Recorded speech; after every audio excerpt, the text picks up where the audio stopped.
Mo'tta. Ha, mo'tta. Mo'tta. Uf, yana shu ishonchli. Ha, ishondanmirlar. Yaxshimisan mo'tta? Ishlaring yaxshimi? Birinchidan, men ismim Mo'tti emas, Mo'tabar. Ikkinchidan, siz nimaga keldingiz o'zi? Mo'ttajon, yoningda iltimos bilan kelgandim. Bilasan, avtoshkolada dars beraman. Gruppama ikkita bacha yetmayapti. Yoningda 600 ming so'm puling bo'lsa, o'qishima yozilsang, pravangni uyingga keltirib beraman. O'qishing shart emas. Menga prava kerak emas, Eshonjon. Men uyimga qaytib kelib turmang. O'zi qayerda ko'rasiz ayol kishi mashina haydaganini? Mayli.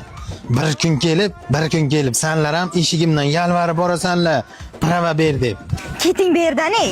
Shukunlar keladi-ku. Menga qarang ukajon, kallangizda biron nima bo'lsa, keyin pravaya o'qing. Hozir o'qib, keyin pravani olasiz. Tushundingizmi?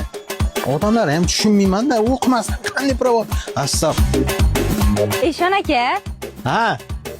Eshonjon domlajon. Vo. Aha, mo'tta, tinchlikmi? Muncha paxta qo'yibsan? Domlajon, men uyimda mashina bor, lekin pravam yo'q. Menga prava kerak emas, Eshonjon. O'zi qayerda ko'rasiz ayol kishi mashina haydaganini?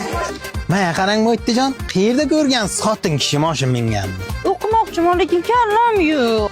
Menga qara mo'ttajon, o'qimasdan pravani hech kimga berib bo'lmaydi. O'lib ketgan bovam kelsa ham bera olmayman. O'qiysan, keyin olasan pravani. Mayli, qancha pul ketsa ham beraman. Nima? Pul deysanmi? Pul? May. Ana buni ol. Nima qilaman buni? Aptingni to'g'rilat, apting yoqmayapti. Ket bu yerdan.